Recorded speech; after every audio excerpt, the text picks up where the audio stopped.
to train all the days from this day to that for one chance, just one chance, to come back here and tell our enemies that they may take our lives, but they'll never take our freedom!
And welcome to Anti-Tyranny News Radio here on UCY.TV. Thank you for joining me this evening. We're going to dive a little bit into the latest appointment to come out of the new administration. But many people, even libertarians, were pretty happy that Davos got in, saying that it would shake up things, that there would be school choice, and I hope that all of this is possible. And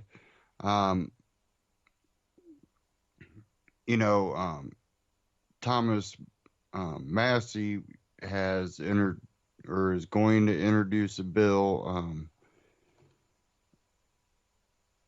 talking about basically abolishing the federal education. And we've talked about it before, and it was funny because I went across Drudge Report and seen one article, and I really don't get too many political articles anymore from Drudge, but there's other articles that they do post. And this one I've seen across Drudge Report was out of WKBW.com. Was Buffalo mom jailed over homeschooling decision? Single mother, I'm not sure if I'm pronouncing this, it's Kiarre Harris, Care Harris, started researching homeschooling last November. She says her two elementary school age children weren't excelling at their failing Buffalo public schools. Quote, I felt the district was failing my children, and that's when I made the decision to homeschool, unquote, she said. Harris says she filed documents at Buffalo City Hall following all the steps, informing the district of her intent to homeschool her children. According to documents she provided to 7 Eyewitness News, they are dated December 7th, and the district says it received her paperwork. I spoke directly to the homeschool coordinator, and she told me from this point on my children were officially unenrolled from school. Things took a turn when she says a week later CPS called wondering why her kids weren't in school. I told them that my kids were homeschooled now and that I could furnish the documents if they need to see them. Thinking everything was fine, Harris says she went on with her homeschooling, but then less than a month later, she says she was confronted by CPS workers and police. According to Harris, they told her that they had a court order to take her children, and when she told them no, she was arrested for obstruction.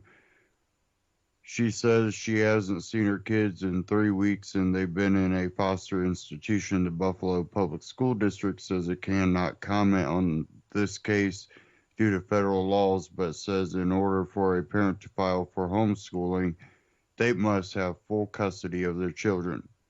Harris says she's a single parent and has always had full custody until her kids were taken away. This case is far from finished. The Buffalo Common Council will be addressing it tomorrow. So, we've seen this over and over, that people that try to homeschool or aren't doing what the majority or, you know, the local community sees as a normal way of raising a child. Oh, you guys, you know, live in a cabin in the woods with the wood burner. That's not safe for the children. You know, that type of attitude. And homeschoolers have definitely had a hard time, but what you tend to see out of a lot of homeschool kids is they're years ahead of the public institutions. And I think that's what they fear, because you're not conforming. You're a renegade thinker, you know, and hopefully, you know, with this new appointment, we might see something good where the federal government and also states will be held accountable for these type of actions. You shouldn't dictate the education system, definitely when we see what comes out of public schools. But we have a new appointment that's going a little viral now in mainstream media and alternative media. And this one is actually upsetting many libertarians and constitutionalists and others. Elliot Abrams to State Department. Yeah, that's not making too many people happy. We'll go ahead and start off with the Ron Paul Liberty Report on this. So we'll get into this and then we'll cover a little bit more here after.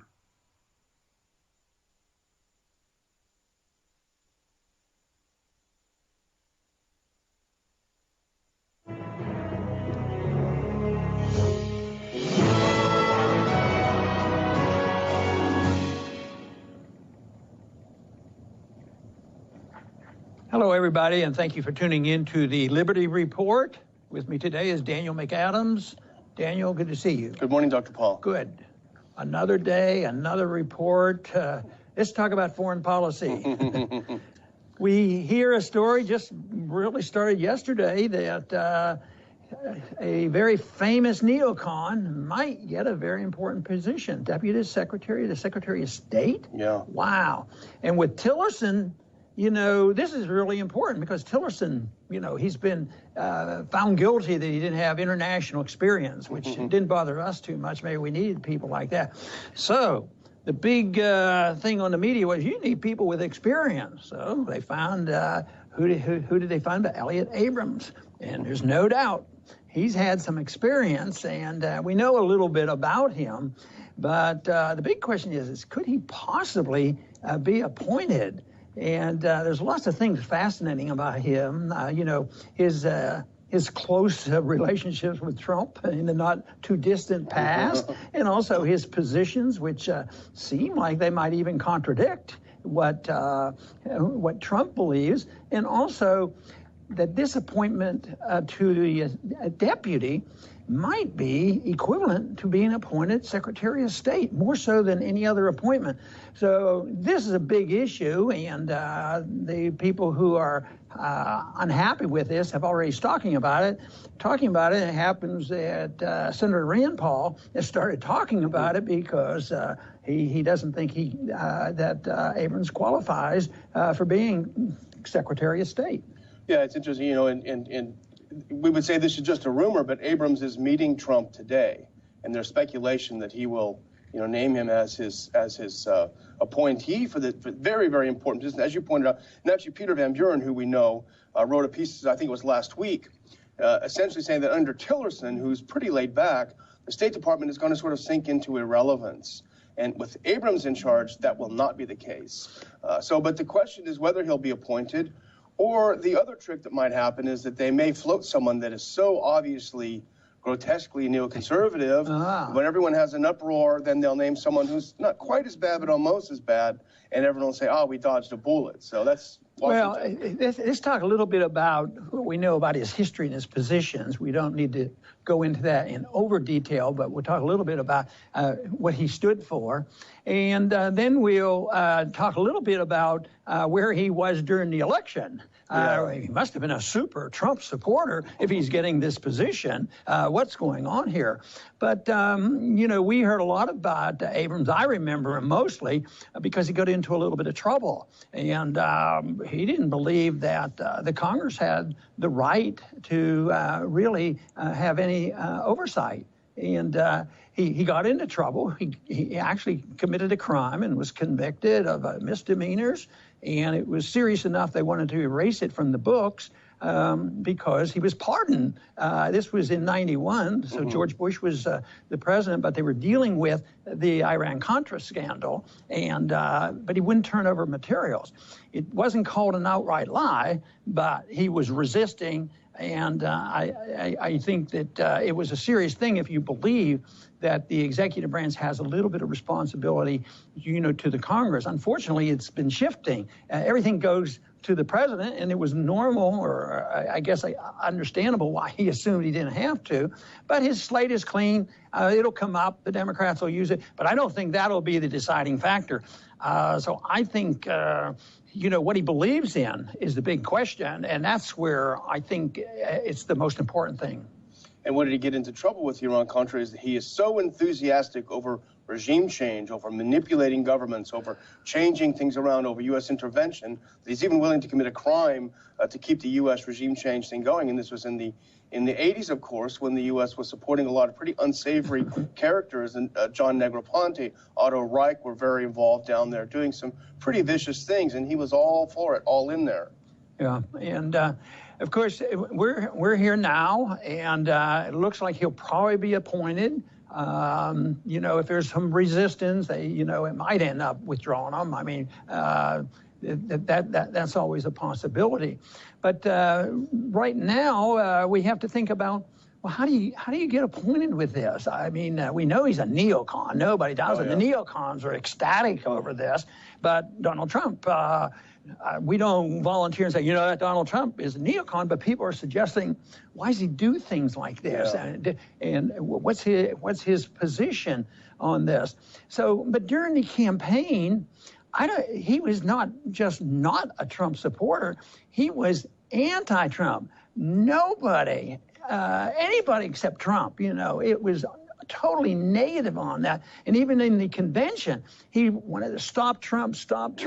You'd think maybe that would send a signal that the two can't work together. But lo and behold, it looks like all that past stuff was just fanfare for the audience, and that's the American people, to think that I stand up against him, but that's not so important now. So if I need this guy with experience, bring him in, because he will give credibility to the administration.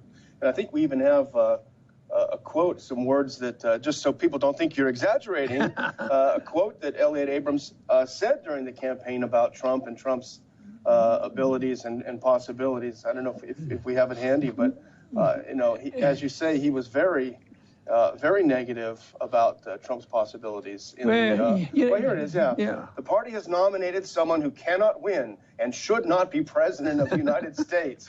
We anticipate a landslide defeat and then a struggle to take the party back from his team and his supporters and win the following presidential election. All is forgiven, in politics.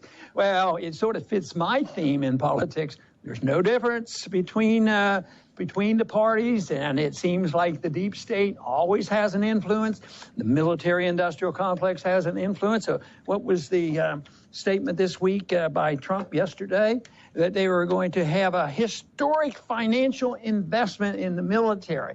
So they very much, get along. So here it is. They can change their positions and accept it, and even if it contradicts everything that a lot of people thought Trump was on the other side of this. I mean, we wanted to believe, and of course we liked it when he was challenging NATO. But now the big challenge is what's going to happen with Abrams. What if he controls the foreign policy and deals with and has sort of control of the foreign policy dealing with Ukraine?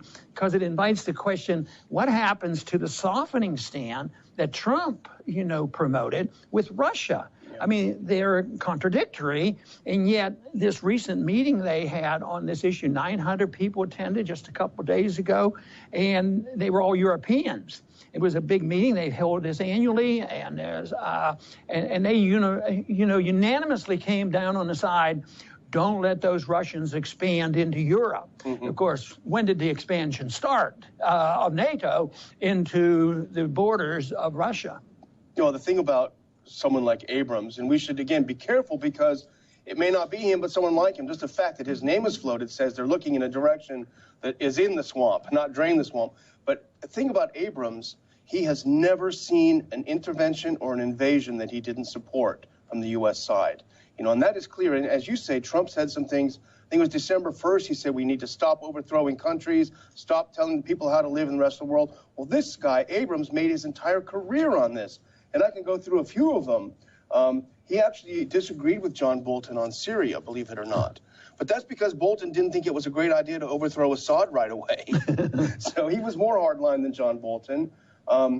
He wrote in the Washington Post in 2011 that Syria is a fake republic that is going to go down. He wanted the U.S. to recall its ambassador, which we did. He wanted us to ramp up the pressure, and he wanted President Obama to attack in 2013. He was deeply involved in the failed U.S. coup in Venezuela in 2002, very much involved in that. He was a senior director of the National Security Council for Democracy, Human Rights, and International Relations. In February 2011, he was urging President Obama to attack Libya. And he said that Gaddafi would meet the same fate as Saddam Hussein, which, as we know, happened. I mean, I won't go on too much further, but he condemned Russian aggression in Ukraine in 2014, writing for the Council on Foreign Relations.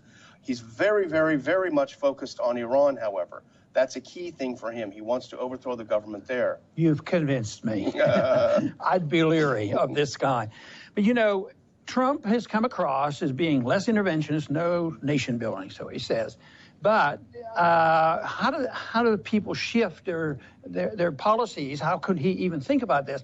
It's because the foreign policy, the excuse for the international intervention is the global war on terrorism. And there's terrorists every place. So he has the excuse to go any place, any time to fight terrorism. And it reminds me a little bit about what empires used to be. Because the colonial age is essentially over. Yeah. The Europeans have been kicked out of Africa and South America, no colonies anymore. But we have an empire, and at one time Philippines was a colony of ours, and we kept it for 50 years. And then we give them independence, but then we want to have control. So empires are built differently now, and so if they can shift their definition of building, taking over and changing the government. They can change the government of the country without controlling the whole thing. And I think that's what's happening, is that they still have an empire, but it is not involved in nation building itself. That turned out not to work so well. But I don't think for a minute that they're going to back off. And like we've said before on this program, that what they're after is there's a radical element of people who don't like us, and it's philosophically driven. And there's a lot of them, and they're scattered all around. It isn't like there's a command post and they have 10,000 warriors, and that is it. They're all over the place because it's a philosophic thing. And I use the analogy of communism. We didn't defeat communism by going out and saying we got to shoot and kill every communist in the world. And this is more or less what's happening. It's scattershot. And this is why this shift away from no nation building, it looks like it's not going to matter because they want somebody in the State Department that will be much more aggressive and be willing to use the force. And Trump hasn't been bashful with that. Build. We really need a strong military because they're coming to attack us. And of course, that is part of the military and industrial establishment.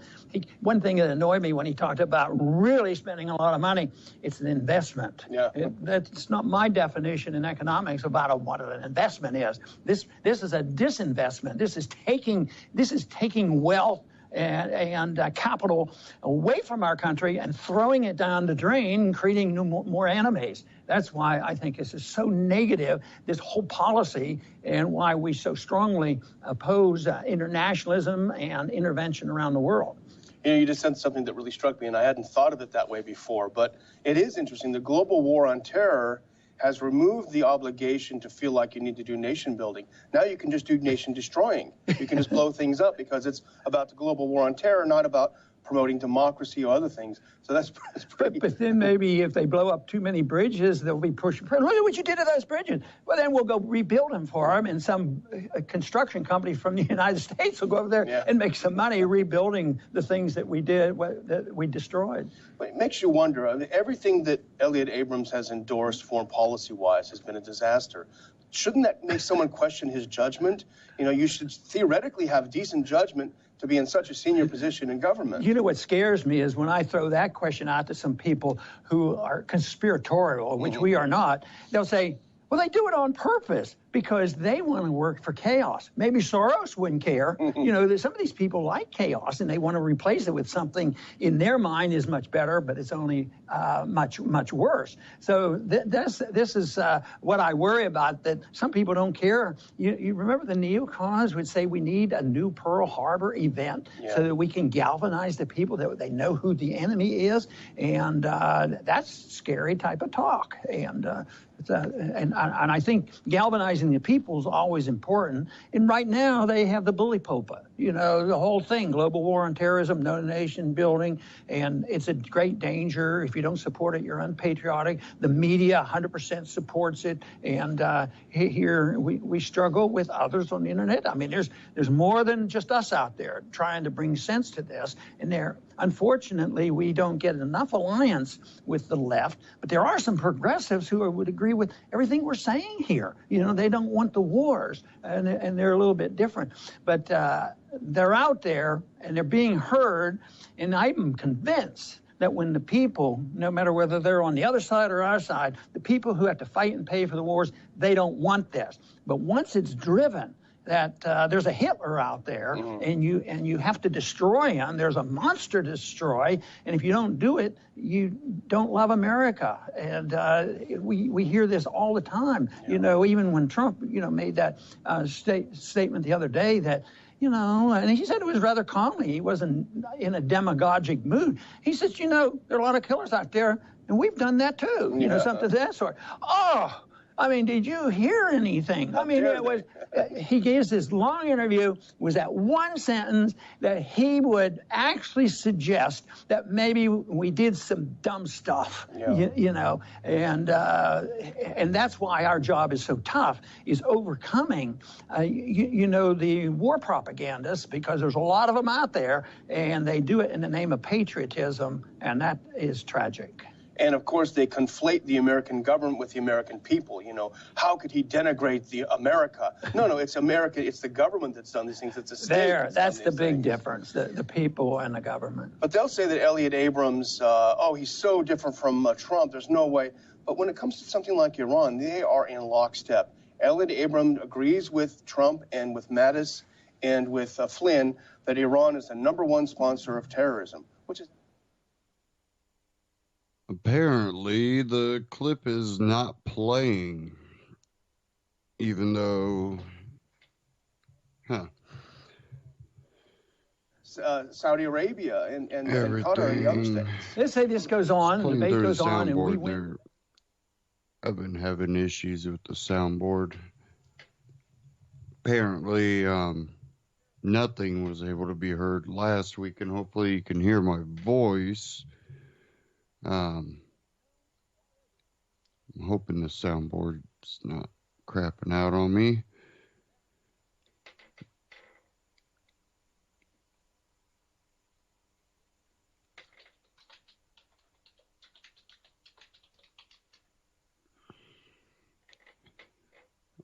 Sorry, I'm...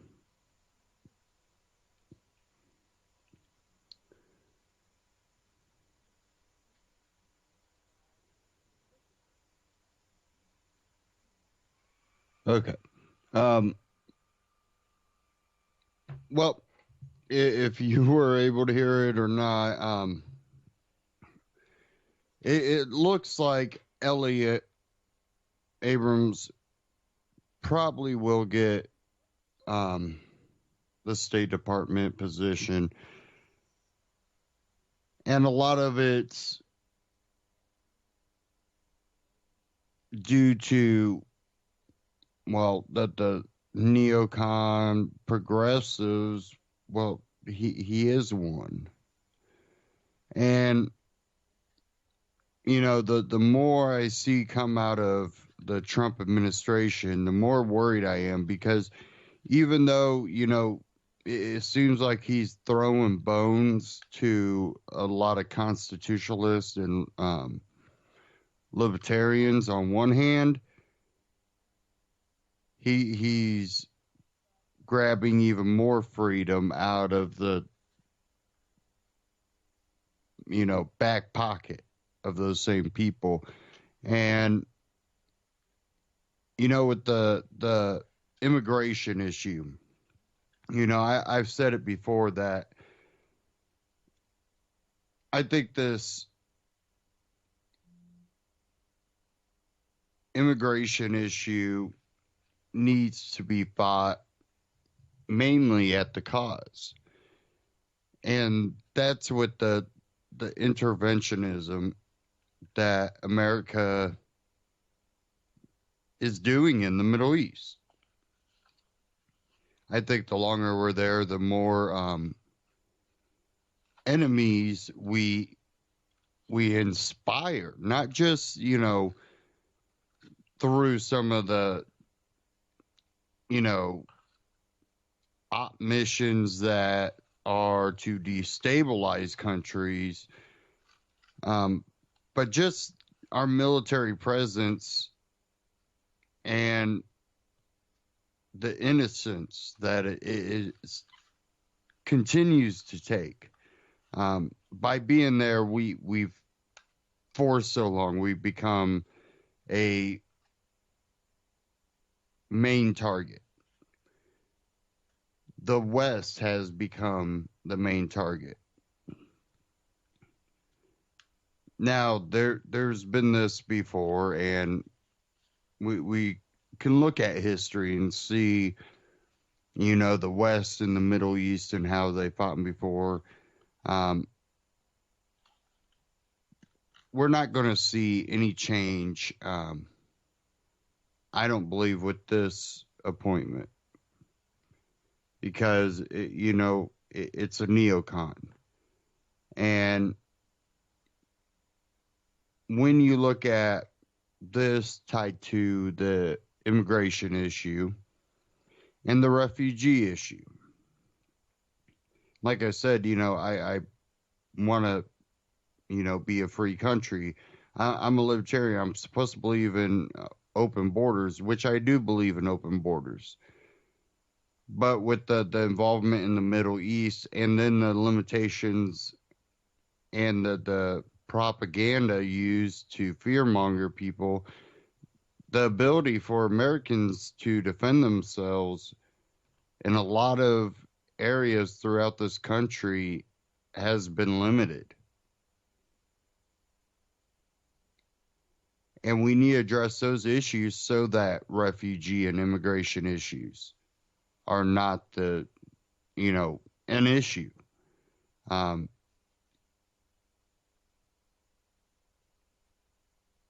I start looking deeper and deeper into this. I see, Elliot Abrams, and I'm thinking more war.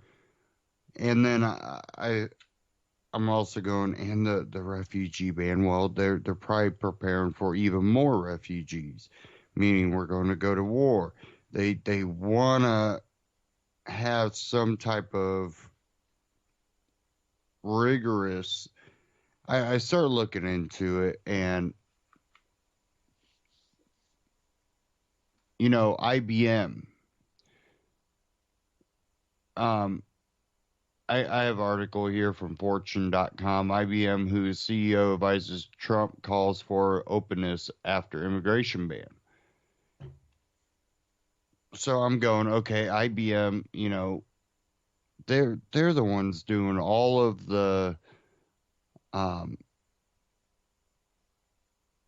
facial recognition and biometric crap in India.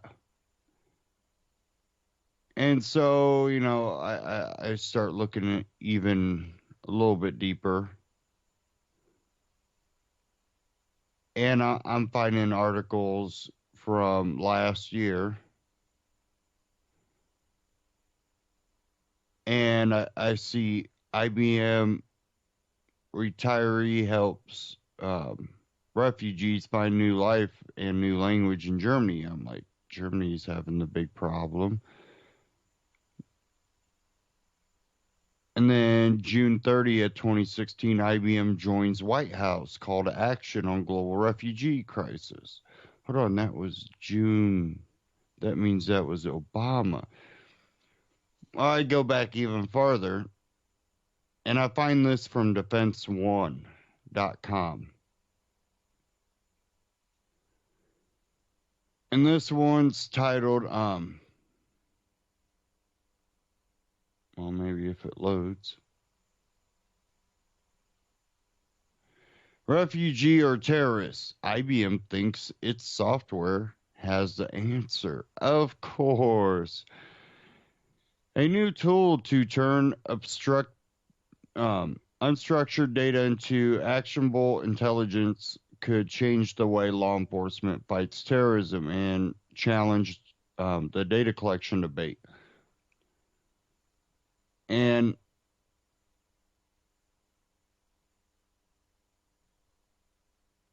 I start looking in deeper in this article, and says here last October, as many European countries were straining to make room for Syrian refugees, other nations were shutting doors, saying that ISIS attackers might try to blend into the throngs. Our worldwide team, some of the folks in Europe, were getting feedback that there were some concerns that within these asylum-seeking populations. So we see that they are proposing they have the answer. And, of course, I'm not going to read everything I've already read through.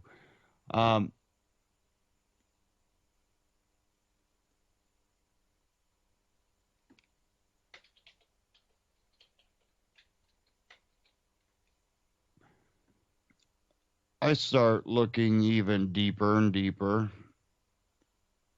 And, of course,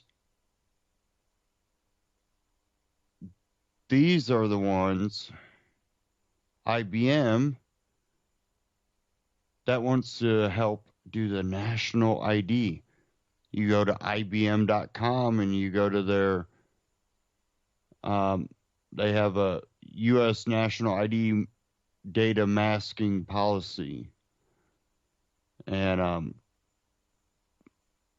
Canada national ID masking policy.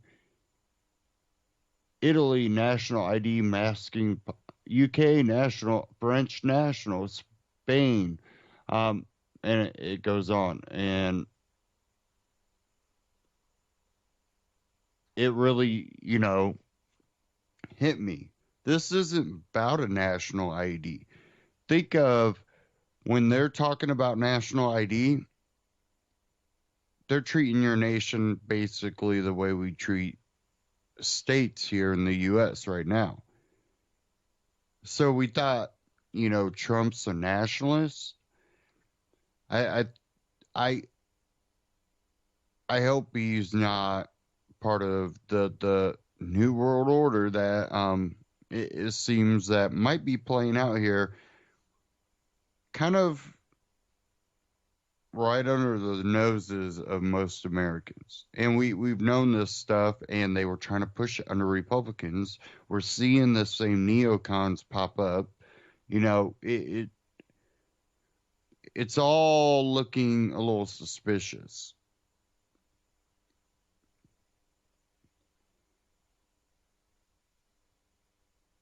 Now, give me a second here.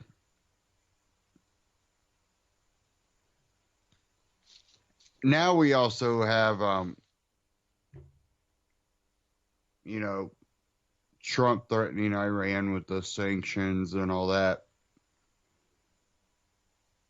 Hopefully this will play.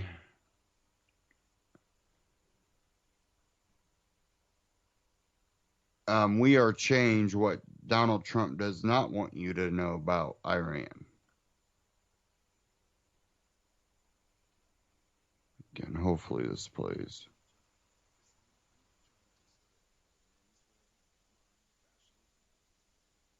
The Super Bowl. What will I talk about? Lady Gaga? No, I refuse to. I want to talk about something important, something that everyone should understand, and that is the looming war that we're about to have with Iran. Now, this is a subject that has been ignored by alternative media, especially amongst the pro-Donald Trump echo chamber alternative media that refuses to talk about this for a very specific reason, because it shows a very troubling sign for Donald Trump. Now, as we're talking, since Donald Trump has been president, U.S. and Iranian relations have plummeted. And we are edging closer to war with that country, to the point where even Donald Trump's press secretary, Sean Spicer, falsely accused Iran of attacking U.S. naval vessels in a supposed act of war, fabricating information, lying to the American public, trying to provoke a response in order to allow the United States to invade that country, which is idiotic. Why Iran? This is a country that has been fighting ISIS inside of Syria, has been battling al-Qaeda on its northern border, and has been calling out Saudi Arabia for being the chief exporter of not only Wahhabism, but financially supporting extremist radical Islamic groups all over the frickin' world, including ISIS inside of Syria. But yet, Mathis, our defense secretary, called Iran the biggest state sponsor of terrorism. I guess he didn't read the 28 pages from the 9/11 report that were made public to the American people, showing how the Saudi Arabians were involved in 9/11. Now, why is this happening? Well, Saudi Arabia has an alliance with Israel, and they have made geopolitical decisions together against Iran because they hate Iran. Saudi Arabia hates Iran because they have another huge oil reserve that threatens their oil monopoly inside of the Middle East. And Israel hates Iran because they support the Palestinians. Now, as we know, the Iranians have supported Hezbollah, have supported the Palestinians, and of course that has angered the Israelis. But why did Donald Trump decide to put Iran on a travel ban list and not fricking Saudi Arabia? And now we have the Prime Minister of Israel, Netanyahu, saying that there should be new sanctions on Iran. And guess what? Donald Trump has just put new sanctions on Iran. Iran was just testing its missiles in their annual military exercise that the United States knew would take place, and they took advantage of this in order to show the world that this was a provocation. And now Donald Trump is launching new sanctions on Iran. Also, very important fact, Israel and Saudi Arabia have both supported radical Islamic terrorist groups inside of Syria to get rid of Bashar al-Assad. Just thought you should know that. And because of these new sanctions, Iran has dumped the U.S. petrodollar in a huge economic move. And with these sanctions, we have Donald Trump committing more economic warfare between these two countries as we're seeing it unfold in front of us, supposedly after this new missile test. And now Trump is tweeting that, quote, Iran is playing with fire and that he won't be as kind as Obama. His vice president, Pence, is warning Iran to supposedly think twice before testing this new Trump administration. And Iran is not backing down. Iran is saying we will fire roaring missiles at the enemies after this public Twitter spat between Iran and the United States. But what is Donald Trump doing? Because this makes no sense. This is an unwise foreign policy decision that is not meant to go after radical Islamic terrorism, but neoconservative goals that have been outlined and planned since George W. Bush took office. Even before that, with the Project for a New American Century, which you should Google. Why is he following Hillary Clinton's doctrine? Hillary Clinton, who said she would invade Iran if she would become president. Former CIA director said we need to kill more Russians. What's next for Donald Trump? Flip-flopping on this major issue, not going after the root cause of terrorism, but creating a horrible situation within the Middle East, especially diplomatically, edging us closer to war. What's next? What, you were going to go after Russia? Oh, yeah. Yeah, they are. Trump's UN ambassador hit Russia hard in the United Nations, and we have Mike Pence saying that he is very troubled and he is watching Russia very closely with the latest developments happening inside of frickin' Ukraine. This is Bush, Obama, Hillary 3.0 unfolding right in front of us. And this is why we're not hearing any talk of this from the alternative pro-Donald Trump echo chamber alternative media, because it shows you how the new boss is just like the old boss. And it gets worse. Trump authorized 4 targeted killings in his first 10 days in office, and he's on pace to even defeat Obama on his own deposition matrix, on his own assassination program that he had.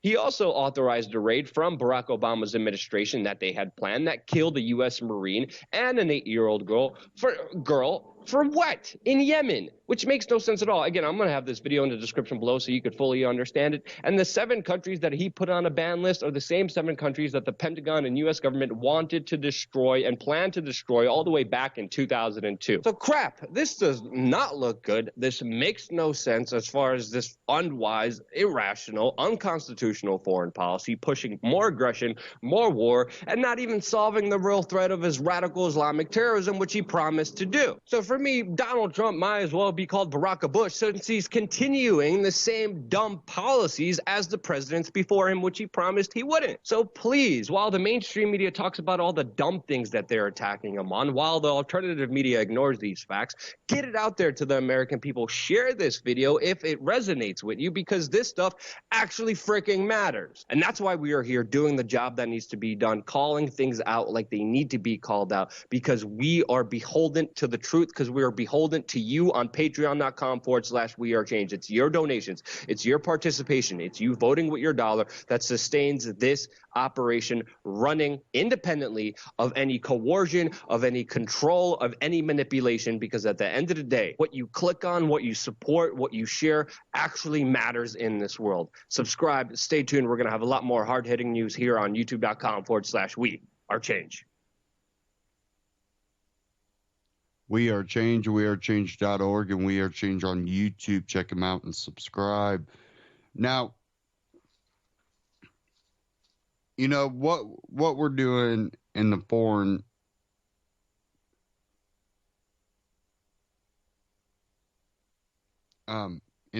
sector, it's very typical, but how it will bleed into the domestic side of it could be completely backwards from what people were expecting. Now, you know, I explained how it can happen with the immigration, the refugee, national ID.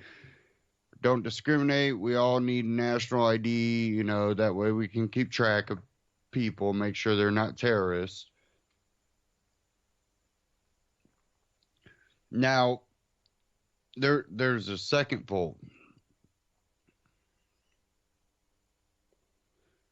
When we look at the education, we go, okay, yeah, we want it back to the states, which it should be. Really, it should be with the family, the parent, to decide, where they should or to homeschool, however they choose to educate their children.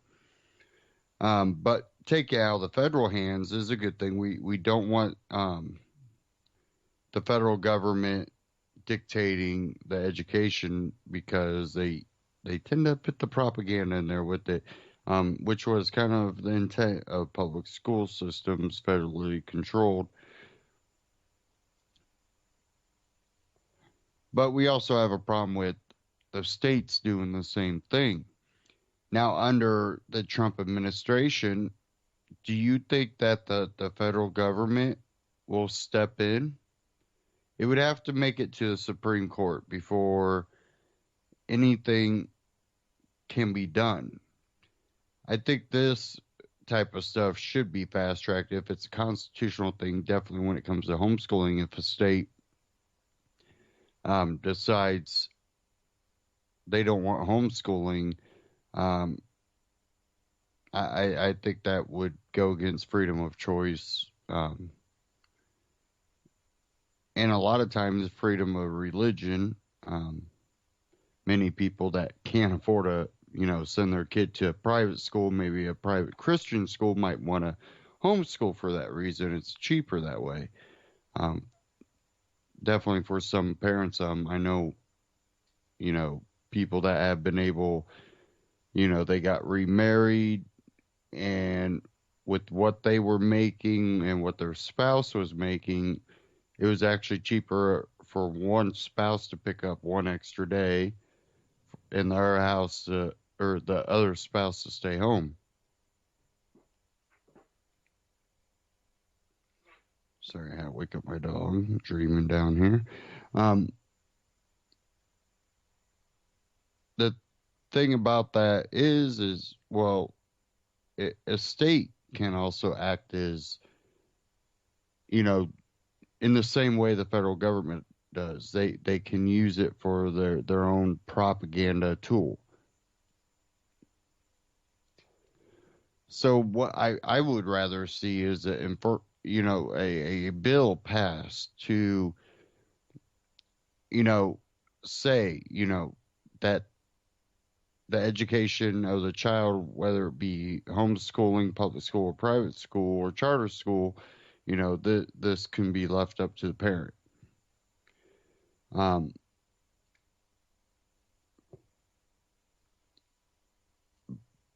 Even though I really, really dislike the dictates that come out of the federal government, there's a lot of states that I also think are just as corrupt.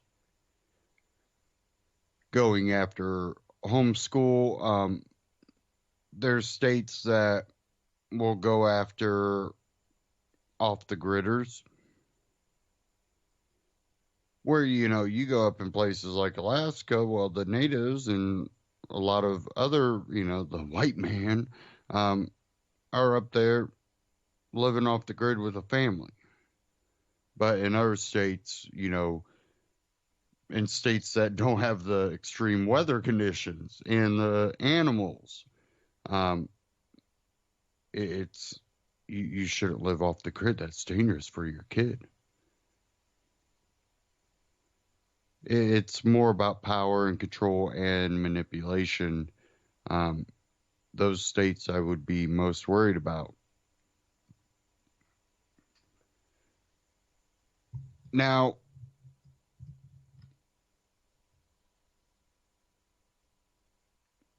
what's going to happen, foreign wise, I think is really being directed by neocons at this point, and we're going to see that. We're going to kind of move ahead to a little bit more domestic news. there's one specifically I wanted to cover.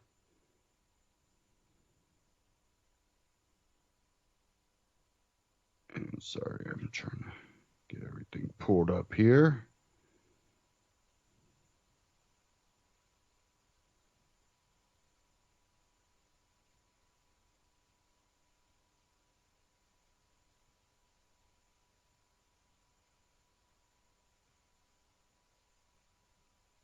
Okay.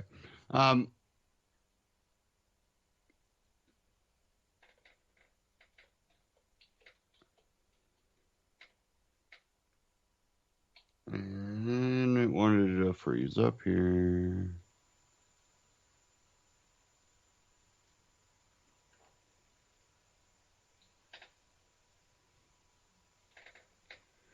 Okay.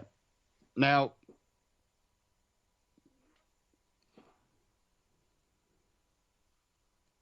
and again, it messes up.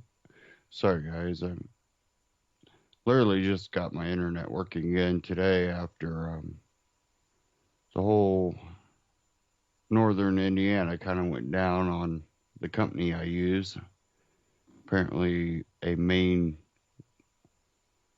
wire got cut or something. I'm not sure.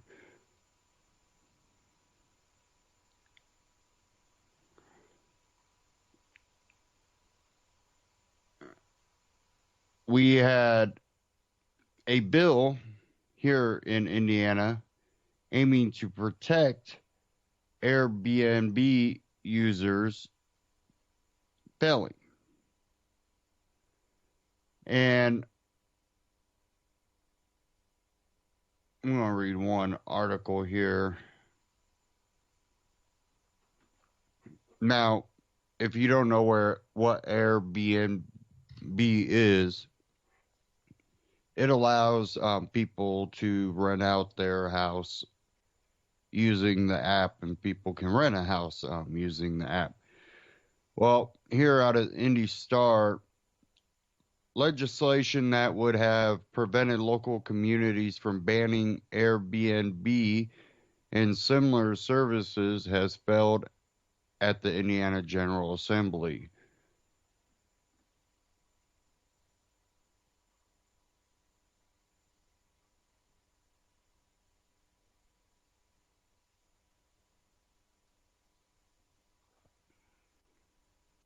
And of course, that messed up on me.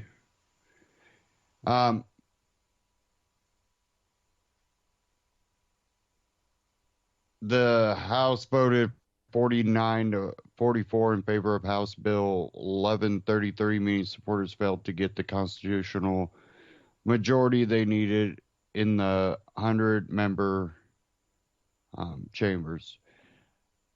So we have Airbnb. Basically, there's laws here in Indiana that tend not to favor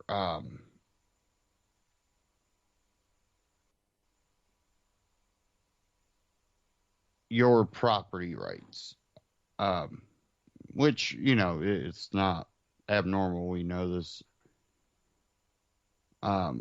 problem happens, but Carmel, Indiana, basically tried to ban Airbnb, and it created a little bit of backlash.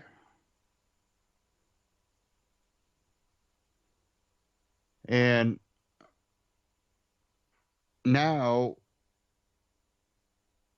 Santa Monica has also basically evicted it, Airbnb. And this is starting to happen nationwide, not only with them, but, your Ubers and stuff like that.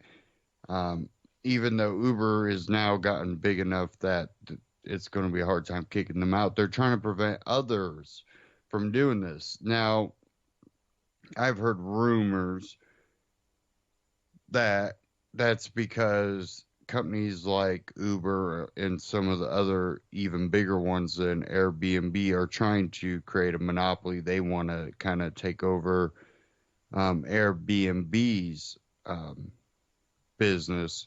I think they're going to have a hard time because Airbnb has kind of gotten pretty big and is in multiple places. But at local levels, they've been able to use,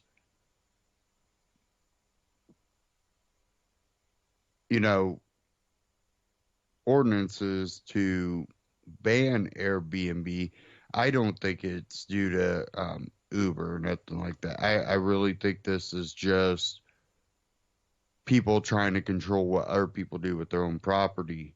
And I have a short clip here from Reason covering Santa Monica evicting Airbnb.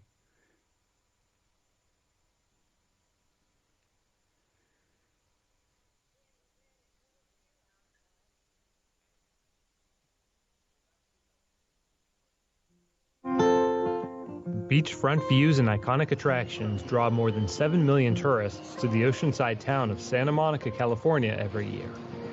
If you want to stay in Santa Monica, you can book a room with a view at the Lowe's for $4.55 a night in early summer just before peak season. A bit further from the beach, you can lounge by the pool at the Viceroy for $3.50. Staying in Santa Monica wasn't cheap, but around 2008, something started happening in Santa Monica and other vacation towns across the country. Belong anywhere with Airbnb. Over the next several years, more than 1,600 Airbnb rentals popped up in the 8.3 square mile city of Santa Monica, with prices that easily undercut most hotels in the area. Sure, you wouldn't get room service or freshly cleaned robes, but the seaside community was suddenly more accessible to people traveling on a budget. And some Airbnb hosts were raking in some serious cash. I was doing about $400,000 in revenue in my best full-time year. Scott Chatford began renting his place on Airbnb after he was laid off and was shocked by how much money he was bringing in. He dove headfirst into the short-term rental business, signing several year-long leases and putting them up on Airbnb. He even created a brand producing books and podcasts about best practices for Airbnb hosts. We are entrepreneurs. The difference between what long-term rental apartments cost and what the hotel down the street is charging, there's a huge gap there in a lot of places around the world. Things seemed to be going well for Airbnbers like Shatford and their customers, but that all came to an end in the summer of 2015. The city council made a big decision about websites like Airbnb in just a matter of seconds. They claim is consuming the city's scarce real estate. When do we want it? Now! Santa Monica joined an ever-expanding list of local and state governments that had decided to crack down on home sharing, passing an ordinance essentially banning short-term rentals and forming a vacation rental enforcement task force. The city deployed its newly formed task force and ran a sting operation against Shatford. Somebody at the city of Santa Monica actually had to book my property for my 4-night minimum stay, $1,200 reservation, just to get that rental contract, just to be able to go to court and prove that it was a short-term rental. I think they wanted to make an example on me is because I was a bit more in the public eye. I was vocal against how I thought that the regulation was unjust, how I thought that there was, potentially even, corruption in the city council. Officials with the city of Santa Monica declined interview requests for this story. Records show that in the run-up to the Airbnb crackdown, several Santa Monica city council members took large campaign contributions from an interest group that advocates for the hotel industry, an interest group that happens to be run by a former city council member. Others took money from the city's powerful Renters' Rights interest group, which believes Airbnb is responsible for driving up rents. After the trial, Shatford paid his fine, packed up, and left town for the more Airbnb-friendly city of Denver, Colorado. When my rentals went away, when I was treated the way I kind of was by the city, it definitely made me just kind of think about what else is out there. What Scott is doing is creating wealth. He's bringing people into the city of Santa Monica who are going to spend money in the city. What the city of Santa Monica has done is destroyed wealth. They have attacked people for making profits, and they've driven out people like Scott, who found an opportunity to really offer a service to people that they otherwise wouldn't have been able to have. Christina Sandifer is a lawyer with the Goldwater Institute in Arizona, a legal advocacy firm fighting to protect the property rights of people who rent out their homes. She says that the hostility towards home sharing is growing in cities across the United States. Home sharing is something that is as old as our country. It's a centuries-old tradition. People have been opening their home to guests for generations, sometimes in exchange for money, sometimes in exchange for chores. The disturbing trend, however, is that because we've become so innovative, regulators now are deciding that they have to shut down home sharing, even though it's been around for centuries. On the island of Kauai in Hawaii, you can be fined $10,000 for home sharing. Bureaucrats in the islands of Hawaii are going out to the beaches and interrogating visitors. Airbnb is at odds with its own hometown. San Francisco and Anaheim have ordered Airbnb to scour its website for listings and turn homeowners over to the police. Governor Cuomo signed into law an anti-home sharing bill that could allow everyday New Yorkers to be fined $7,500. The entire state of New York has not only outlawed home sharing, but made even advertising your home on Airbnb or similar services a crime. Probably the worst regulation that I have seen is in Chicago. A fiery hearing at City Hall today over the new popular shared housing industry. Chicago technically allows home sharing, but only under the condition that you be willing to share any information about any guest who books your home at any time for any reason without a warrant. So whenever a Chicago official decides that he wants to come over my home, whether it be in the middle of the night or on a weekend, he can come in. He doesn't have to have a search warrant. He doesn't have to tell me what he's looking for. And he can do this every day of the week if he wants to. That is the most blatant privacy violation that I have ever heard of. Back in Santa Monica, business is still booming for the big hotels. But by the city's own admission, the new regulations have outlawed more than 80% of Airbnb rentals. Just a couple miles south, though, budget travelers can still book an Airbnb in the beach town of Venice, at least for now. Live in Venice, where some residents say their communities are being destroyed. The American Hotel and Lodging Association commissioned the study and released the findings at a press conference today. Reason TV, check them out. Reason TV on YouTube. Subscribe and Reason.com. Now, again, this is happening everywhere, New York. But Indiana actually tried to. They had a bill out there. It made it to a certain point that was trying to protect the homeowners from these type of ordinances from local areas trying to tell homeowners they can't rent their or share their home.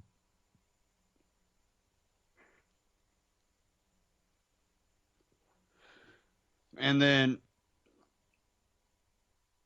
I also seen one, and this was in the Indianapolis Business Journal. I'm not going to read the article, but they're here in Indiana. A Zionsville entrepreneur plans Airbnb for tiny homes. And what I see good out of this is, like they said, you can find shares cheaper than a hotel. This makes traveling a little bit more accessible for lower income people that might not have the money to rent. In some places, a hotel for $100, $150 a night. Some places $80. Now, if they could, I'm just going to be there one night, we're going to look at some stuff and move on to another attraction. Pay me, $50.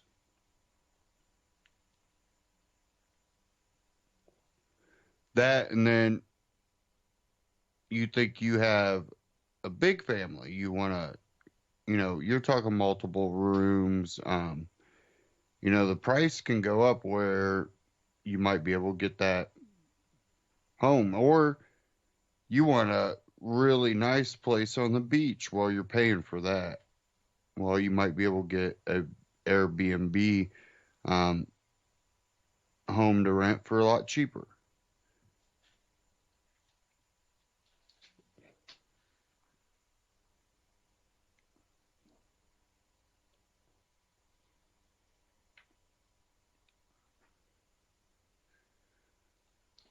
Now,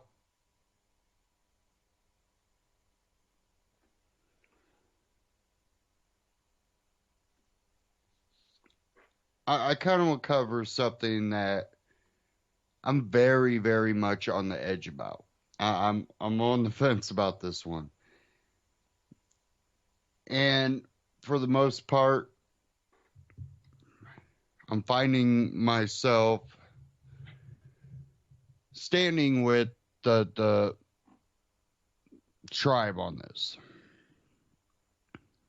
But I'm very much on the edge. I found this out antimedia.org. It looks like it comes from Common Dreams. The Trump administration will be held accountable in court for its decision to grant the final easement on the Dakota Access Pipeline. Indigenous people and the environmental allies vowed Tuesday. Now, I'm for the indigenous people. I'm not for the leftist groups that are using this for their advantage. Because there's a lot of people out there that it doesn't matter if it was the indigenous people or if no one cared, if they had a chance to protest it, they would. I'm more for the indigenous Native Americans that are in that area, the Lakota for the most part. Says, and with actions planned nationwide on Wednesday, the administration won't get off in the court of public opinion either. The drinking water of millions of Americans is now at risk, said Dave Archambault II, chairman of the Standing Rock Sioux tribe. Now, I do have kind of differing opinions on this. I've kind of looked at what they're doing. There is already a oil pipeline that is running through the river. This one, they are going deeper than ever under the river, according to the plans I've seen, that even a break wouldn't even more than likely ever, cause a problem in the river where the other pipeline definitely could. That doesn't mean it can't. And my problem comes with the broken treaties, and everything that our government has done to the Native Americans. And this is almost, to me, like a slap in the face.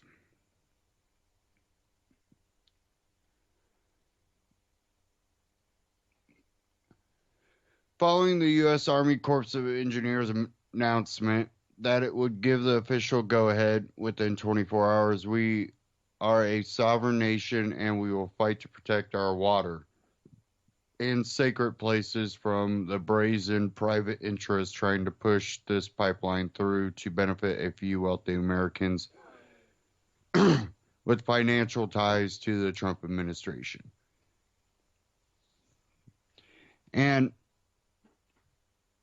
I'm not going to read the rest of this article, but check it out. It's sitting over there at the antimedia.org, titled, "This is the hashtag no DAPL last stand, tribe to sue as actions planned nationwide."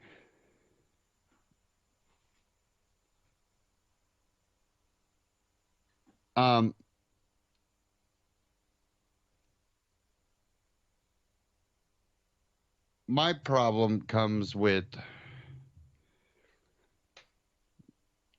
the complete disrespect that comes out of the government and these corporations doing this.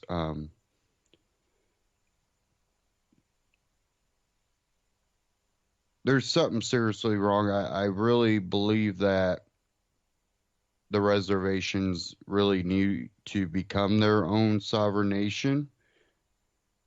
And I really think that our government should have to interact with them in such of that way.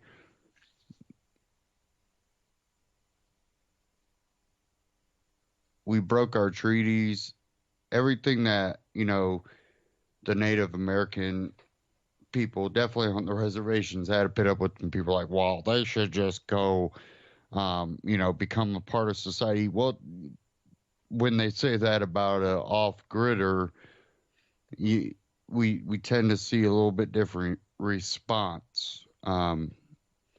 This is more about, these people having their natural rights. And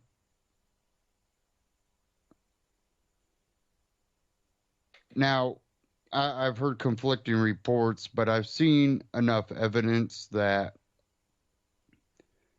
there was so-called sites that had burial grounds, and what I initially heard is that archaeologists and other people had come in and decided there was nothing there. Then I came across some more evidence that there was something found. They had evidence, and when the Native Americans were putting in their court, the pipeline people moved ahead of schedule to clear the ground where that was before the court could ever put a stop to it. And that's where a lot of the violence first sparked out of. And again, I got to look at this as, I want my freedoms respected, and we give them no freedom on their reservation.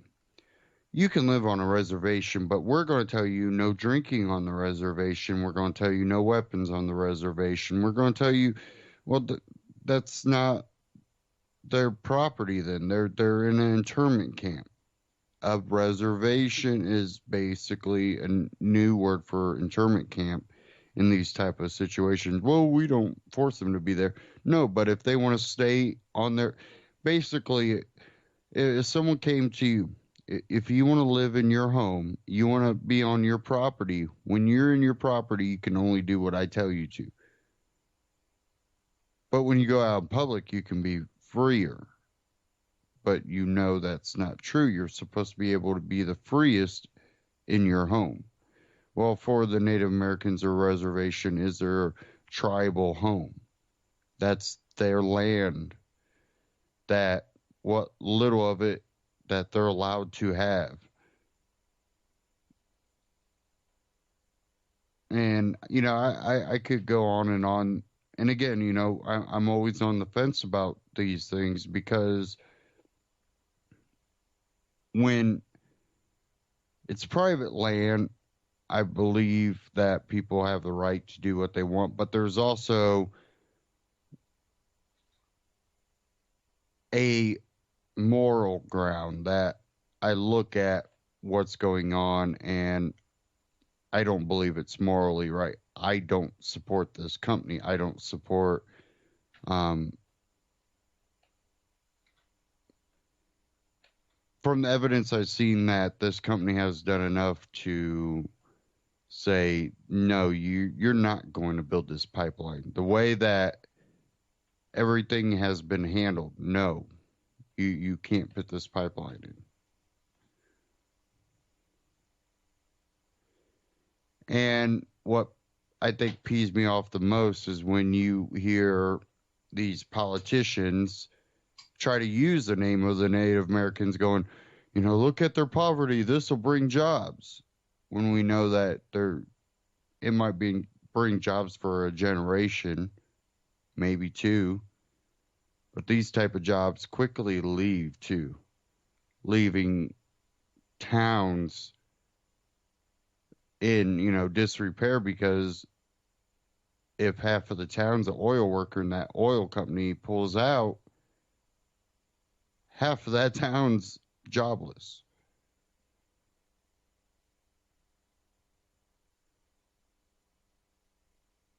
there's a lot of issues surrounding this, but there's also some groups that I noticed out there that they're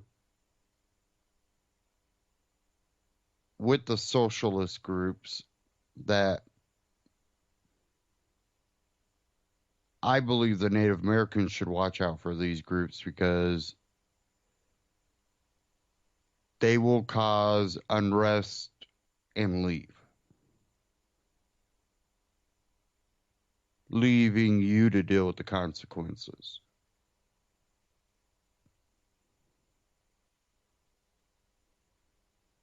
What I did see too was veterans show up. And that also, made me reflect on some issues. And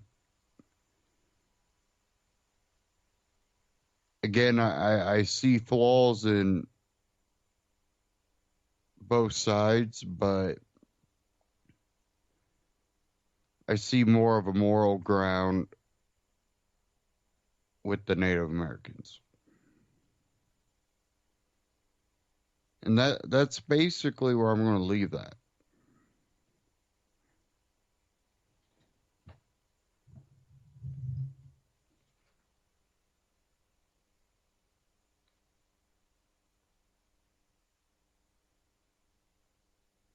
Give me a second here.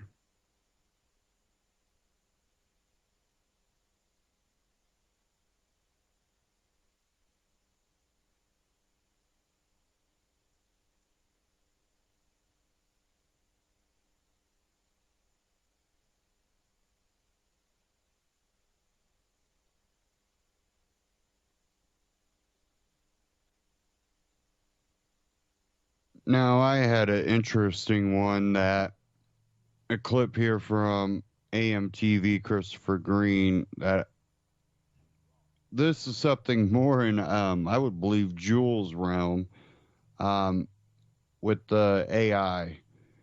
And I'm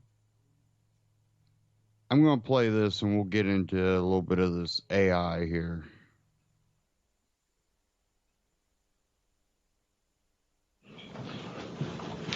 Holy shit balls! Are you the gatekeeper? You guys have seen Ghostbusters, right? AMTV, alternative media television. Come on. In all seriousness, let's have a conversation. Come into my private room here. Get off my desk. We're not sponsoring you. So I spoke with a fan. That's not the right word. Subscriber? No. Member? Friend? Yeah, I think that's more appropriate. He was telling me about living in a compassionate world. Do we have compassion in America? Are we a loving country? Is the world compassionate? Can we build a better world for all people? Create a utopia, so to speak, where, you know what, we take our humanity back. Screw these tech billionaires. Screw Google. Screw Facebook. Screw the machine, man. Screw the propaganda. Grab your blunt and let's sail ourselves away. And no, I'm not promoting that. I don't smoke pot, don't drink either, but it just sounded kind of funny.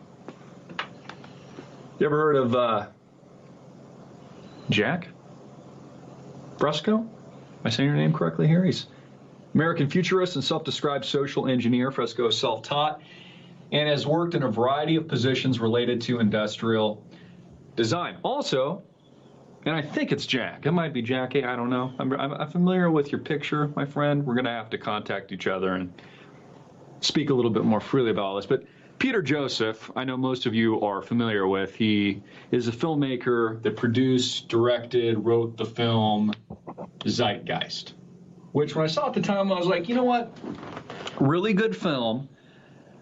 Optimistic, but you're really just pitching us a utopia. And what are the chances of us ever living in a reality like that? Probably very slim. There's other ideas of this utopic new world, like the Venus Project, for example, beyond politics, poverty, and war. It's kind of interesting how it's a circle. It's a cyclical. What movie was that from? I don't know. One of you guys knows, but Can we build a better future? Now, it sounds like, at first glance, an impossibility. Like, how would we ever get to this? I mean, how are the real power brokers globally ever going to allow this? They're not. They need us to buy their shit. They need us to buy, to buy stupid plastic toys and widgets and propaganda brainwashing books. Like I just talked about this on demand. The little blue truck leads the way, and there's a literal freaking Illuminati eye in it. Here, I've got to show it again because some of you probably haven't seen that video. People don't believe me. I'm like, read your kid's children's book, before you actually read it to them, because it's total brainwashing and propaganda. Until a mother had to point this out to me. She was shocked. She threw it in the trash. I dug it out of the trash. I was like, hey, send me the book. So she sent it to me. Because the system is collapsing, because 50% or more jobs will be eradicated in the coming years, over the next decade, maybe more, because of artificial intelligence, because of this new technology, because these billionaires are buying thousands of acres in New Zealand, for example, and are essentially prepping themselves in nuclear fallout shelters. Because of all this, because society is radically changing, because they're voting in Switzerland, for example, about a universal income, how they're talking about this in Europe and the United States of America, because they're not going to need human workers anymore. Because of that, because there's that shift. I mean, this is I would say, it's not even equivalent to the Industrial Revolution. It is, it's like it's on steroids. Because of these changes, it's opening up the potential and possibility for some of those utopic ideas to maybe potentially become reality in the future. This actually might be an opportunity for all of us, little people, all of us plebes and peasants, pushing papers around. Think about, this is the biggest con job in the world. Think about most people's existence, for example. Like, most people have been convinced by society to get up in the morning and go do something they hate, to separate themselves from their family and then sit in traffic all day. And then they just go push papers around. So they can buy shit to impress people they don't even like. So I'm talking about a brand new world. Yeah, some people might call it utopic, but there's an opportunity here because it's a natural progression of man. Either that or they're just going to kill all of us. And I'm really serious about that. They're just going to kill it. Look, there's no need to pay us a universal income if all the jobs are taken by robots. That's another reason why Peter Thiel and others are buying all this real estate in New Zealand and Chile, thousands of acres of farmland, etc., because they know this. They know the little guys, you and I, are going to be coming after them, looking for them. Whether or not it's nuclear war, global conflict, it is social unrest, which we're already seeing, or it's the second coming of Christ. It's inevitability. We are past the midnight hour of that doomsday clock. There's a reason why it's been popularized and why they've called us crackpot lunatics, but at the same time, they're prepping like crazy. They're dumping millions, if not billions of dollars into these kinds of things. So for the first time in my life, in almost a decade of doing this, I'm actually seeing the utopic view as potentially even being a possibility if we realize it together. The Venus Project, the zeitgeist ideas, creating new societies, communities where we're working together. I mean, I'm open to challenging, establishment status quo. Even my own opinions and thoughts about capitalism and, how the world should work, etc. Think about this for a minute. Think about how we are moving from a ownership society to a society of use. Right, we see this with even Silicon Valley startups like Airbnb. It's the share economy now.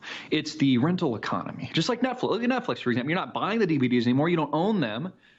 But, the AI delivers it to you, and you pay a subscription fee. And you get all this value. And when you're done with it, you move on. There's a car service in San Francisco, for example, same thing. Car could be, I forget what it's called. Maybe some of you know, but you literally just check out your app, and you can get into someone's car that's equipped to the app and use it to drive where you want to go and then drop it back off. It's a use-based society versus an ownership society. Now, why is this happening? Well, a couple of reasons. I think people's ideas of ownership and use and quality of life and all these things are changing, but also because millennials can't afford it.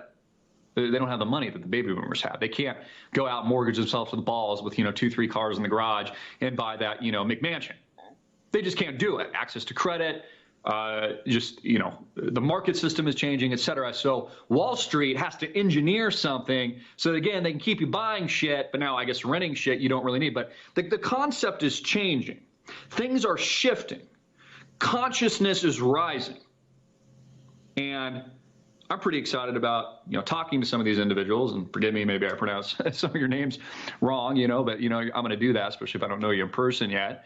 I've been getting, responding to a lot of emails from a lot of people. In fact, there's an interview I'll probably conduct, but you tell me if you want to see this gal on our program. I reached out to her. I'll give her a call. Let me log in here. Let's see. Looks like she's from Dash Digital Cash. She's Amanda B. Johnson.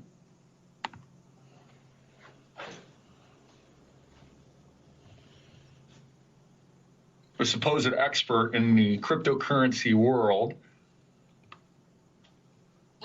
Dashes.com is launched Bitcoin. and global, and we continue the up-down price roller coaster, but after each crash, we end up a little higher than we were before. Okay. A little business-like there, Amanda. A little corporate. I don't know. What do you guys think? Should we bring her on or not? You guys decide. If you want me to bring her on, I will. Kind of cute. I don't know. Bring her on, maybe. Who knows? The point being, these ideas might be far more realistic than most of you think. If we don't start pushing the envelope of our own minds, which is only really truly limited by our imagination, we will die as a species. We will fall off that edge of a cliff. There is a reason people like Elon Musk and others and these futurists are pushing for space travel, are pushing to go to Mars, for example, and to colonize other parts of the universe. There's a reason Stephen Hawking is telling us that AI will potentially destroy humanity, that it's the biggest threat to our existence. There's a reason for all these things that are happening, and it's so much bigger than just delivering the news to you guys on a silver platter every day. Like, oh, here's a story. Yeah, the tech billionaires are, building fallout shelters. Yes, there's a coup going on in Washington, D.C. They're trying to take out Donald Trump. It's so much bigger than that. It's about humanity and having a different vision for the future and helping to build a community that is rich, real, honest, and authentic. And the bottom line is I can't build it without you guys. We need to be more proactive in sharing ideas. One way you can do it is our own community on demand. Check out our forums. The forums are free. Join us in the forum. Just come on and have a conversation. I'm going to be doing live Q&As. And let me show you guys this too. If you're not already aware, go to our website, amtvmedia.com. Right now, I need moderators too. So if you want to get involved, that's one way you can get involved for free and help us. Go to the forum section here at amtvmedia.com. People are already posting. We just launched this. Here's our general section. We can set up all kinds of different sections. Get the discussion going. Let's extrapolate on these ideas. Help us build the community. Make friends with other like.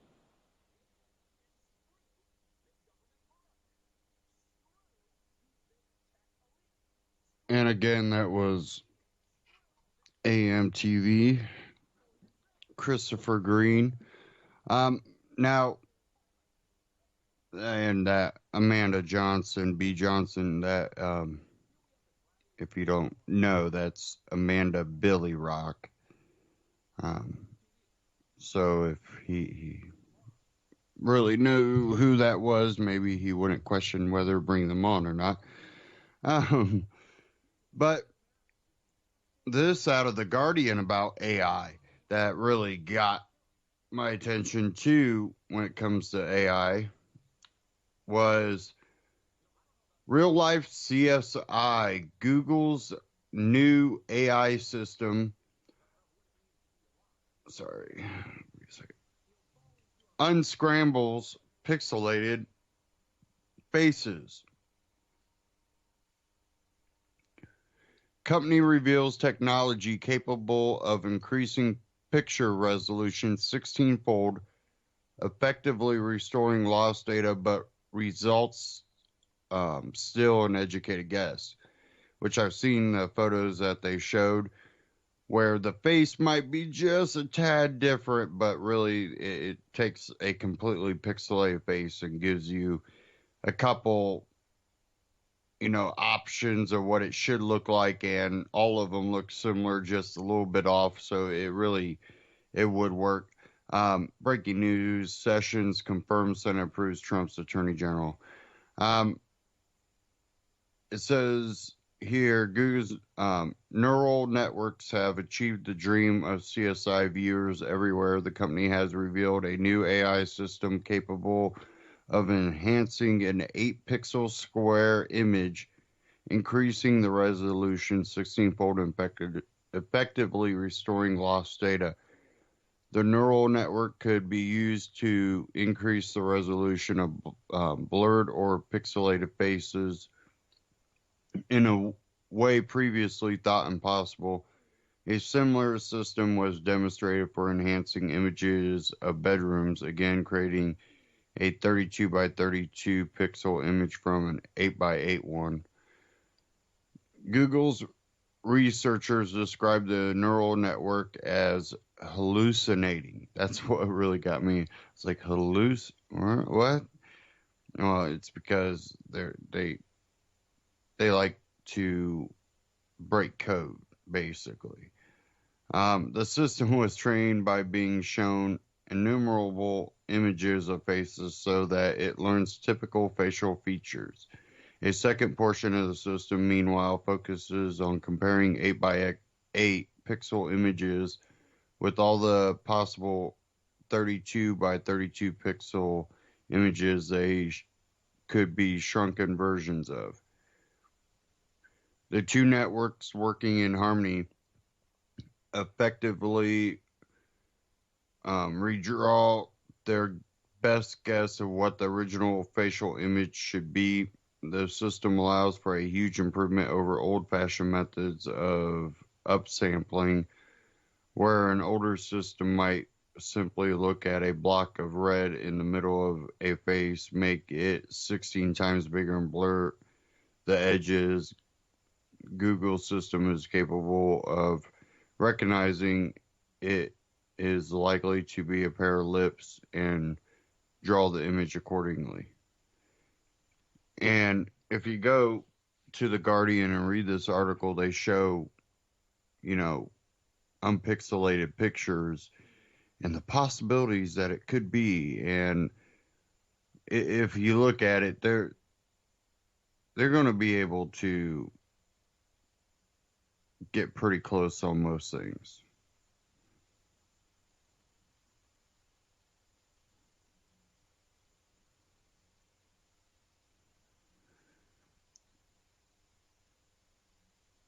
Of course, the system isn't capable of magic. While it can make educated guesses based on knowledge of what faces generally look like, it sometimes won't have enough information to redraw a face that is recognizably the same person as the original image, and sometimes it just plain screws up, creating inhuman monstrosities. Nonetheless, the system works well enough to fool people around 10% of the time for images of faces. Running the same system on pictures of bedrooms is even better. The test subjects were unable to correctly pick the original image almost 30% of the time. A score of 50% would indicate the system was creating images indistinguishable from reality.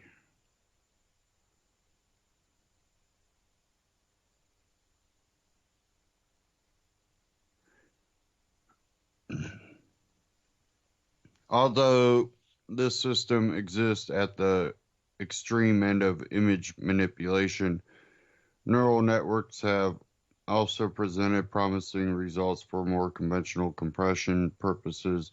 In January, Google announced it would use a machine learning-based approach to compress images on Google Plus fourfold, saving users bandwidth by limiting the amount of information that needs to be sent. The system then makes the same sort of educated guess about what the information lies between the pixels to increase the resolution of the final picture.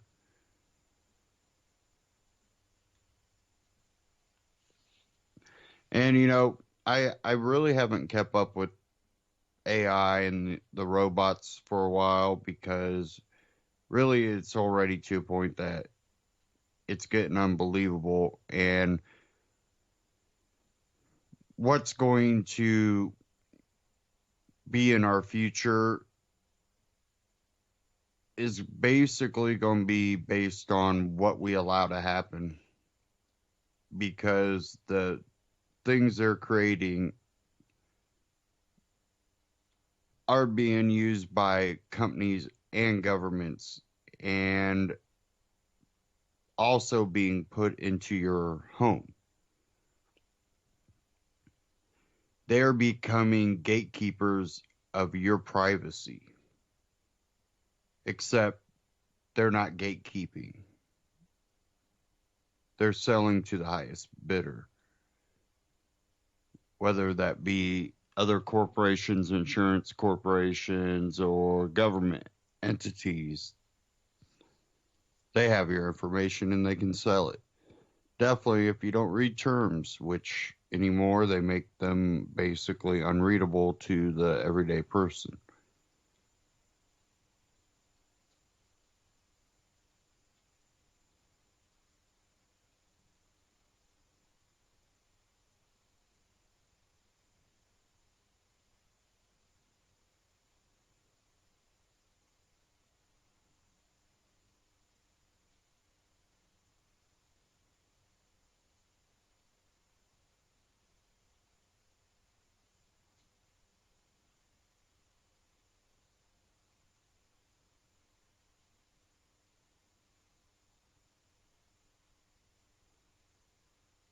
Sorry guys, having an issue again.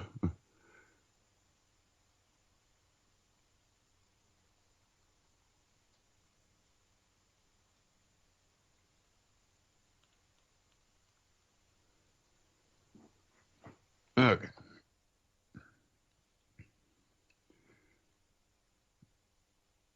Now, kind of move on here. I had one out of CNBC. If Trump and Congress botch tax cuts, GOP could lose House.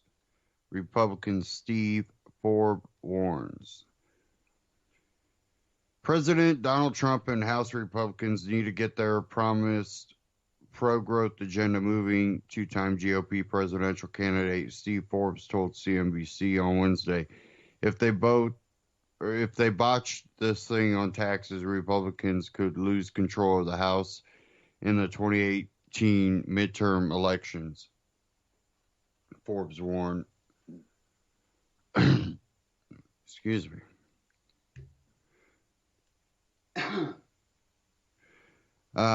Putting Trump in the tough spot of having to work with Democrats who have not been shy at showing their disdain for the president. I think Trump realizes if this economy doesn't grow, his presidency is finished, would be seen as a failure, the chairman and editor-in-chief of Forbes Media said on Squawk Box. That's why I think he needs to move fast on the tax cuts, get things moving. Forbes said Trump has gone after the low-hanging fruit of bracing companies to move manufacturing back to the U.S. and signing executive orders to get the ball rolling on reversing Obama administration regulations in energy and banking. Now Trump has got to deliver on the big stuff, said Forbes, who unsuccessfully ran for the GOP presidential nomination in 96 and in 2000.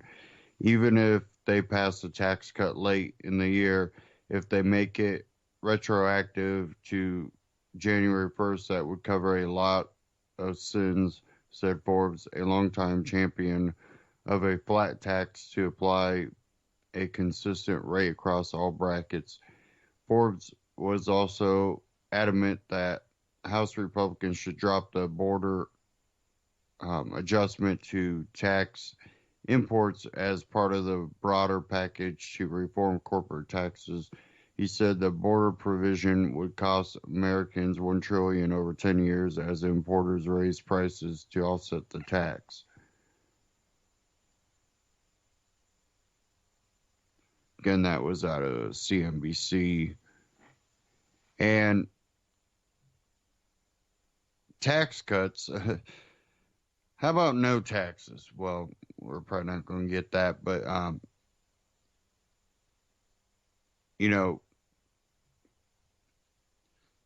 the whole tax law is so screwed up.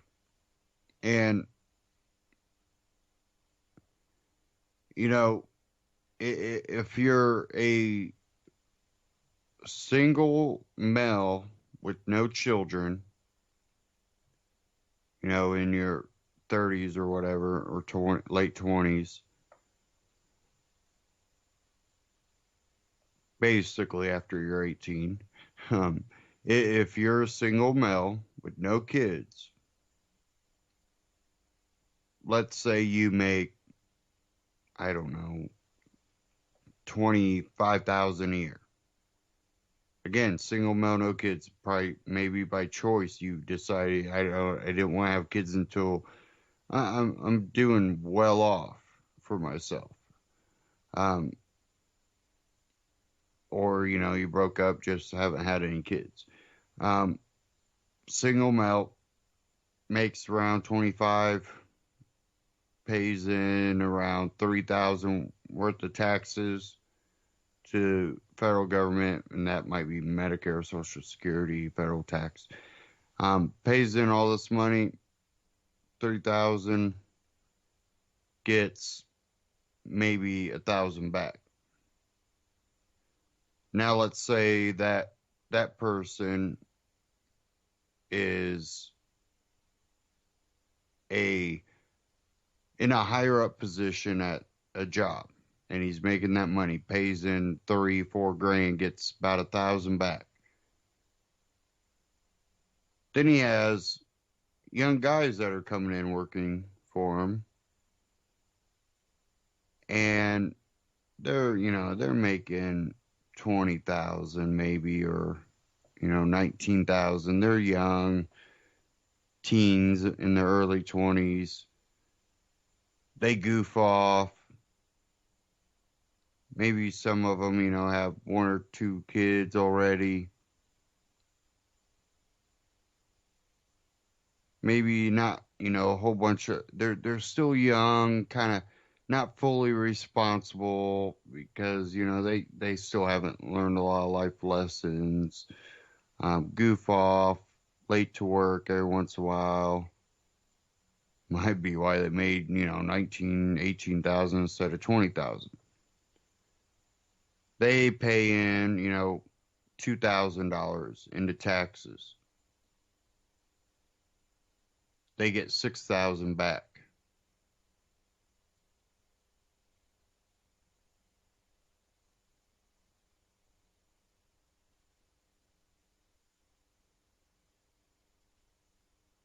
That's our tax code. I see it happen all the time. That single person that might have been responsible decided they weren't going to, just go out and make babies. They were trying to think responsible about life, are now paying for the irresponsible people. And this is something that I personally have seen. Not once, not twice, all the time. I see people that have worked their butt off to get to a position. But because they worked their butt off, they knew they didn't want to have a kid right away. They wanted to work their way up, and they knew they would have to work long hours. They did this. thinking about it. Or the other people that go party all the time, dropping their kids off at other people's place, come in late to work,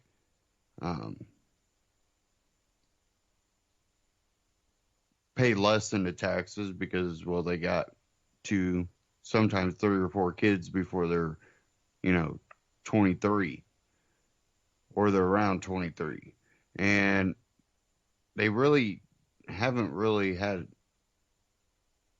they haven't led a responsible life. They've kind of been free for all. They get more than taxes and then find out they're also on, their girl is getting food stamps. It's just so much of that's been going on. I've been watching a lot of people literally start reaching breaking points where they're like, this tax season, they're flipping out on people. Oh, I'm going to get this much. Shut up. I don't want to, F in here. Like, people are getting tired of it. Because, it goes back to that welfare state. Same thing that incentivizes immigrants to rush in America because they'll get free stuff. I had talked to someone that I met that, they're reformed people, and I have nothing against them. What I have against is what our government does. And this person happened to be a business owner. Find out that they were able to get all kinds of grants and loans because of, I don't even remember offhand right now because this was a couple of years ago, but they literally were able to get free money to open up a business because they were foreign. I'm not sure how all that works. I don't understand all of it, but it was just amazing when the person was telling me what they had to do to be able to get the money open their business. I'm like, and I would never get that opportunity.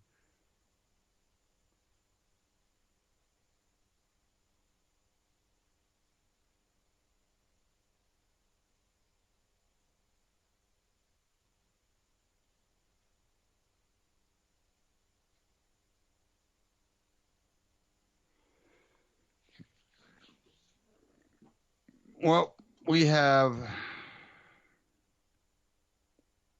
CNBC. Intel is to invest $7 billion in factory in Arizona and employ 3,000 people. Woohoo, a whole 3,000 people. $7 billion, yeah, that's good, but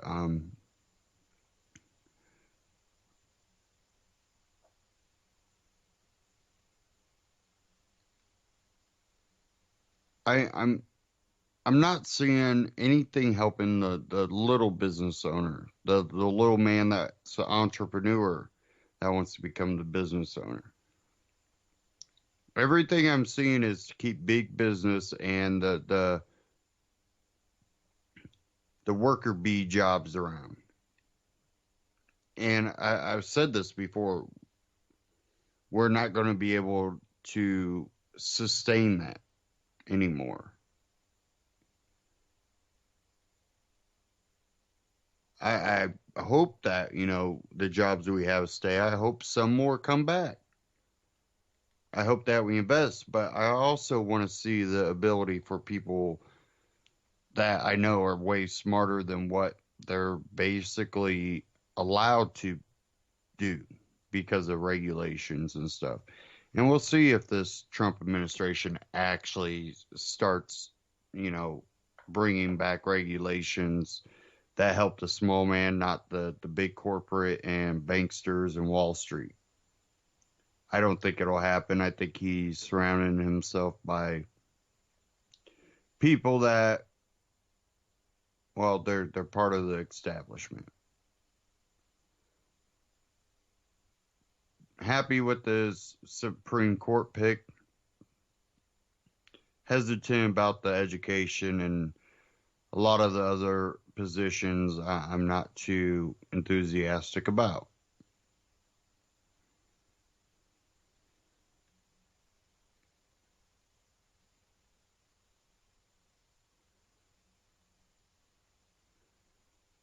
Okay, I see we are coming up to end broadcast here.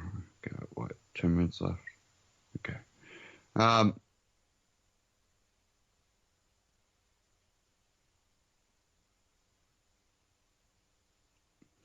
We're seeing a lot of unrest here in America that's not backing down.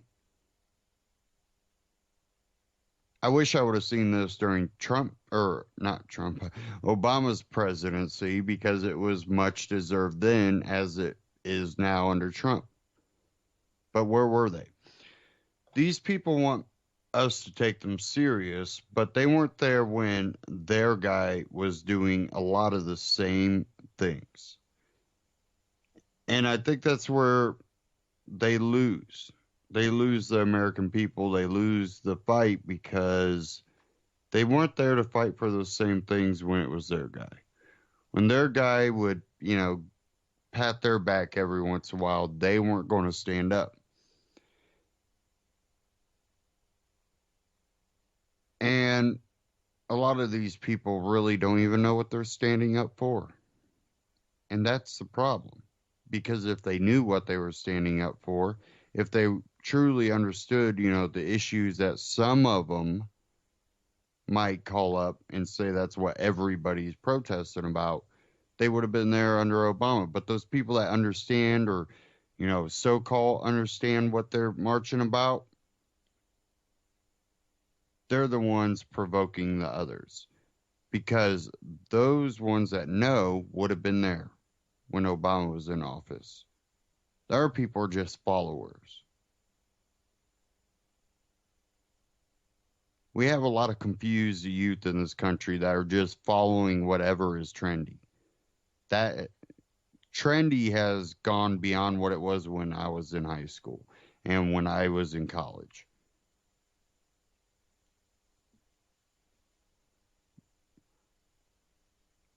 And it's not that I didn't see any of it then,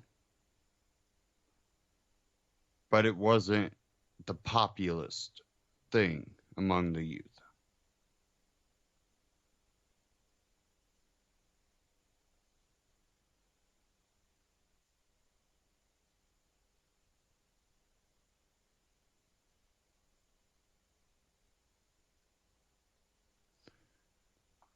I think something that I hope to see is with the new Secretary of Education. I'm hoping to see homeschooling rights stood up for. I think that's one important thing that would set her apart from the establishment.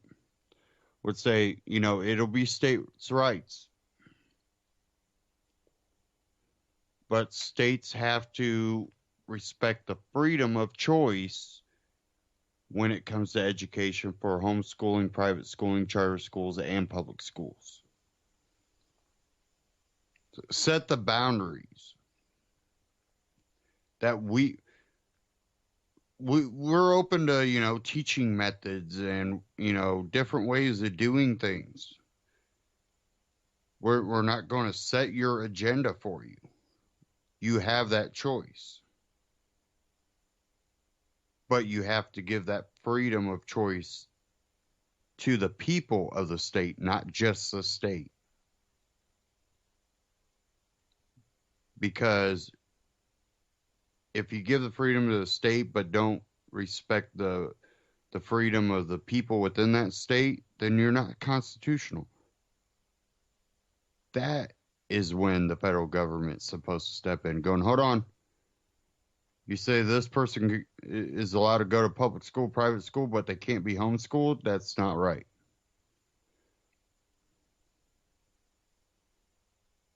And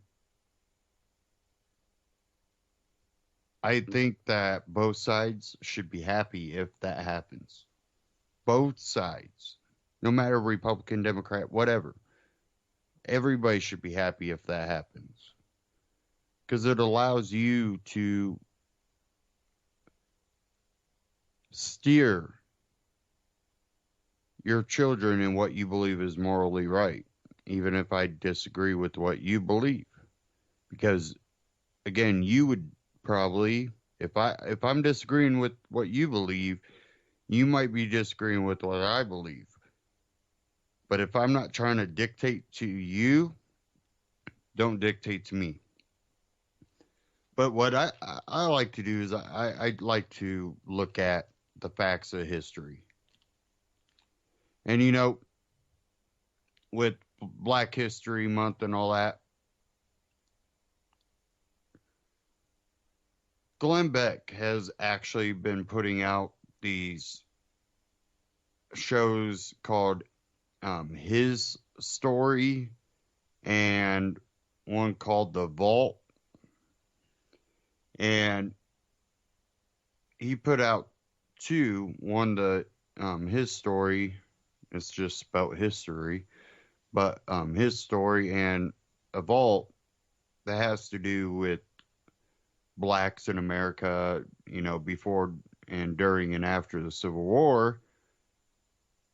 And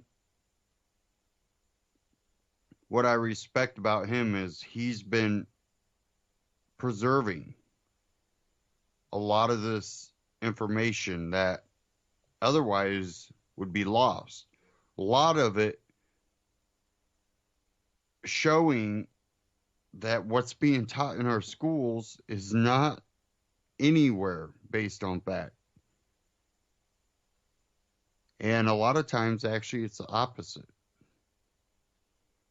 And I would urge people to go check that out. I think he puts those up for free on glennbeck.com. But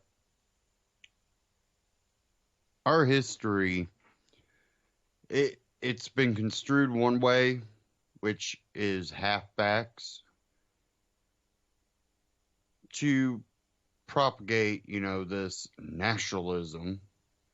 And then we've also had it construed the other way with halfbacks to make it look like America is the greatest evil on earth.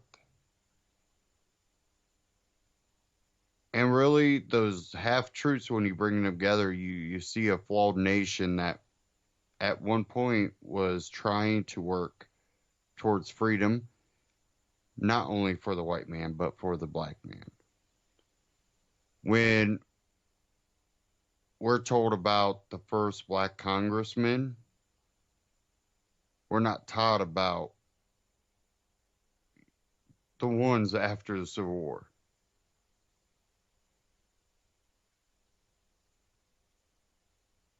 There's so much of history that they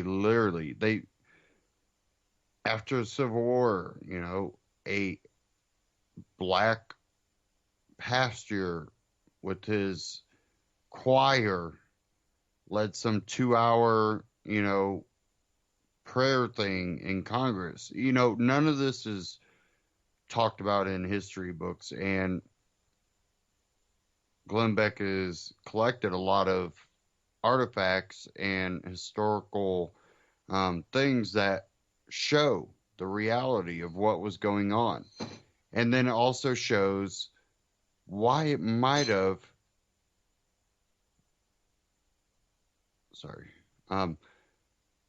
been erased from history. And maybe you might want to look into Wilson a little bit more, President Wilson. We are at the end of the broadcast. I want to urge everybody to go to ucy.tv. Scroll down to the bottom, click that Amazon button, takes you to Amazon, and it gives you the same great deal, same great prices. Nothing changes except for the fact that UCY gets a little kickback to help cover operating costs. One of the ways to help support ucy.tv and the network at the same time, you know, shopping like you normally would do on Amazon. And, yeah, again, same great price, same great shipping. And don't forget to go to antityrannynews.com/metal.